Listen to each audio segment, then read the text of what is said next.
Hey guys, Sandy here. Welcome back to the channel and welcome back to a scrapbooking process video. Now this is one of those backgrounds that I had ready to go and I thought I should be able to use this in my cruise album. This is a stencil print afterwards. Like this is the mandala stencil.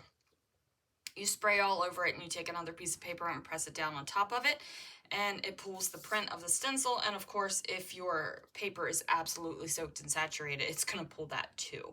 So I'm going to use this. I'm going to take this photo of the Disney Fantasy on Castaway Cay. And this is my plan.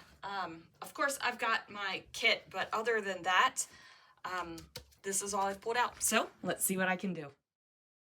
Alright guys, so I'm going to leave this in real time because this comes together stupid fast. Much faster than I was actually expecting.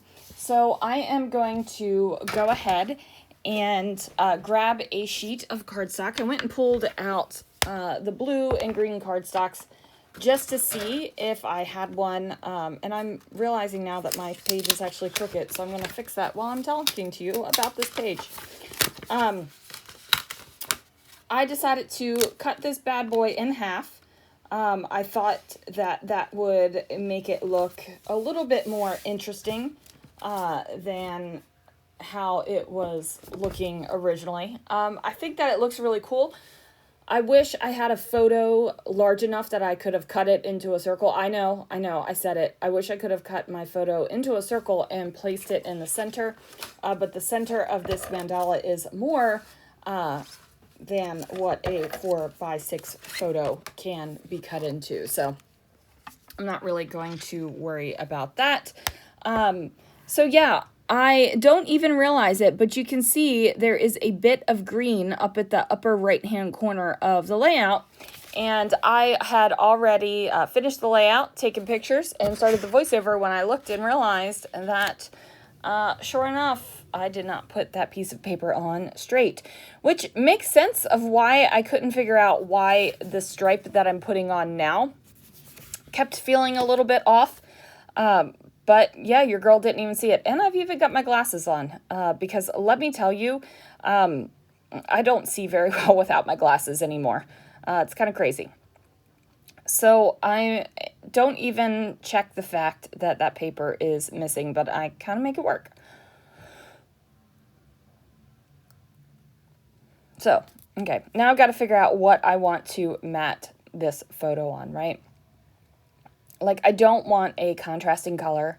The blue I pulled out and tried, it doesn't work. I was thinking about putting that, that beach chair down in the corner and give it a little bit of embellishment, but I was like, no, I kind of just want this photo to be the focus.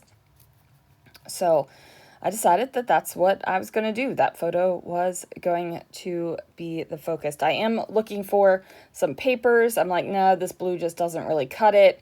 It's not a really great match for what I got going on, but here we go. We got some fun foam. So we know we're going to pop this bad boy up on some fun foam.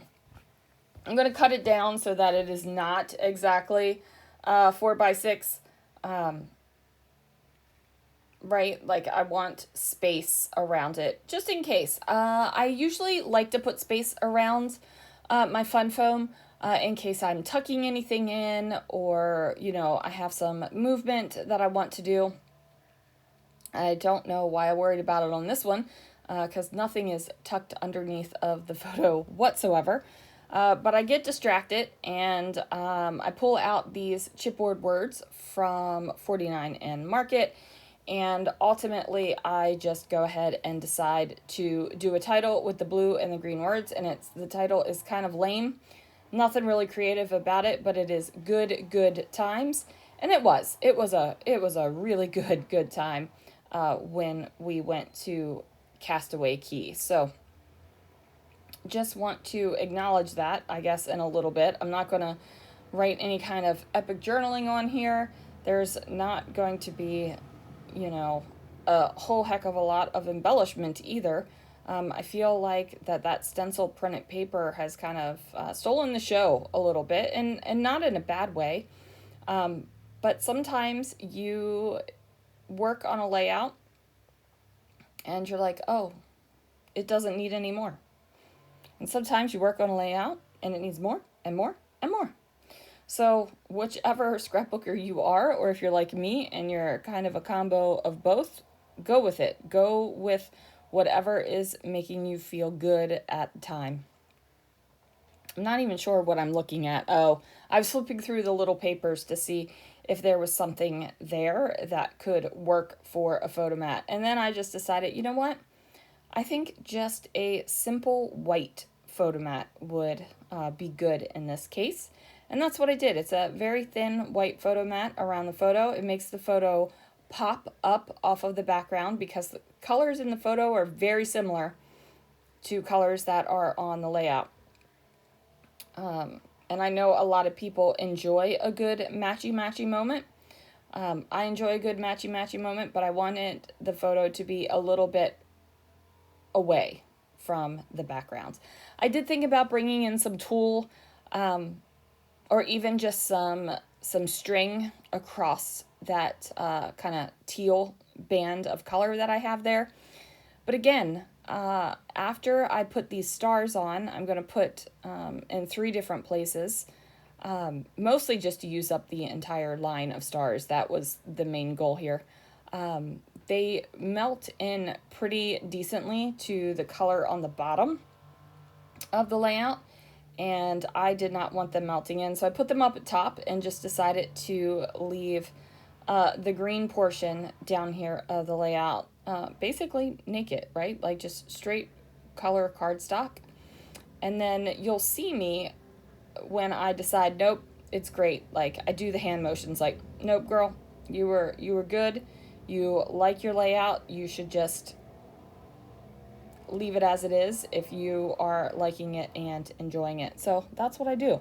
This is where you can see where those stars just really kind of melt into the background.